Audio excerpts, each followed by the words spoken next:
ওই যত খালি বস্তা আছে সব উপরের খালি কার্টনগুলো ঢুকান ঢুকান ঢুকান, অল্প একটু আছে, এটাই দেন আমাকে। এটাই বিষাক্ত জিনিস আপনার কাছে, জানেন না আপনার এটা কি। ঢুকান, ফেলাই দিল। ম্যানেজার হিসেবে আপনার দায়িত্ব আছে তো। হ্যাঁ, বের করো। এটা কি কালার, ভিতরে কি আছে?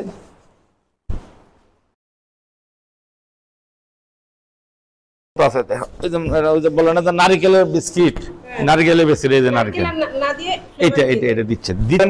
এই যে আপনাদের কাছে যে কাগজগুলো দিয়ে মানে কালার দিয়ে ফুড কালার দিয়ে গেল, এর পক্ষে আপনি টেস্ট রিপোর্ট দেন যেটা খাবার যোগ্য। এটা তো সিলগালা আছে, আপনি ওইটা ফুড গ্রেড সিলগালা আছে না, সিলগালা আছে তো, আমরা তো না করতেছি না। এই কোম্পানি তো কোম্পানির ইয়া করছেই, পক্ষে সায়েন্স ল্যাবরেটরি বলে চলে। বিসিএসআর থেকে বললো যে না এটা ফুড কালার, ওকে ফাইন। আপনার কাছে কোনো ফাইল আছে দেখাইতে পারবেন যে এটা ফুড কালারের ফাইল? ফুড ফ্লেভার ব্যবহার করতেছেন, এটার সপক্ষে এটা কি ফুড গ্রেড না খাওয়ার অনুপযোগী না খাওয়ার উপযোগী, এই জাতীয় কোনো কাগজপত্র তো আপনি দেখাইতে পারতেছেন না। তো কন্টেনার ভিতর থেকে বাইর করলাম, এই কন্টেনারের গায়ে কিছুই লেখা নাই। তো বাজারের পলিথিনের প্যাকেট থেকে খুলে যদি কন্টেনারে প্রোডাক্ট রাখেন, এই প্রোডাক্ট দিয়ে তো নূরমহলের মতো জায়গায় খাদ্যপণ্য তৈরি করা যাইতে পারে না।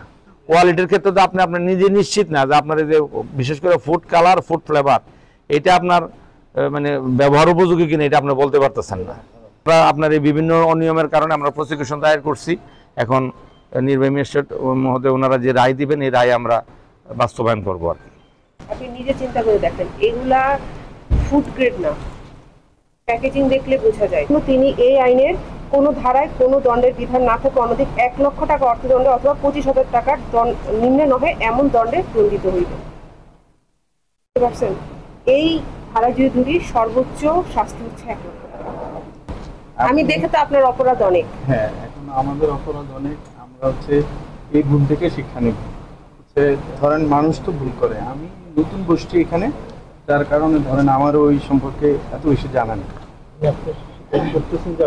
আপনি অপরাধ করেছেন, পরবর্তীতে আর এটা করবেন না। আপনি যেখান থেকে এই কালারগুলো নিচ্ছেন সেটা ফুড কালার নাকি কাপড়ের রং, সেটা আপনাকে জাস্টিফাই করতে হবে। আমি ভোক্তা গিয়ে কিন্তু করবো না। আমার কি করার সেটা সুযোগ আছে বলেন? তুমি সতর্কতামূলক জরিমানা করছি, যেহেতু আপনি নতুন, আপনি আপনার অপরাধ স্বীকার করেছেন এবং আপনি স্বীকার করেছেন পরবর্তীতে আর এটা করবেন না। সেজন্য আমি আপনাকে সর্বনিম্ন জরিমানা যেটা সেটাই করছি, এই আইনের অধীনে 25,000 টাকা জরিমানা করছি। একটা প্রতিষ্ঠান খাদ্যপণ্য উৎপাদনকারী, ওনারা মূলত রয়্যাল ফুডস নামে পরিচিত। পাশাপাশি ওনাদের আরেকটা প্রতিষ্ঠান আছে চিটাগাং ঢাকা হাইওয়ে রোডে নূরমহল হোটেল এন্ড রেস্টুরেন্ট নামে পরিচিত। এই প্রতিষ্ঠানটিতে আমরা বিভিন্ন অভিযোগের প্রেক্ষিতে আমরা আজকে বিজ্ঞ নির্বাহী ম্যাজিস্ট্রেটের উপস্থিতিতে ভ্রাম্যমাণ আদালতের কার্যক্রম পরিচালনা করি। এখানে মূলত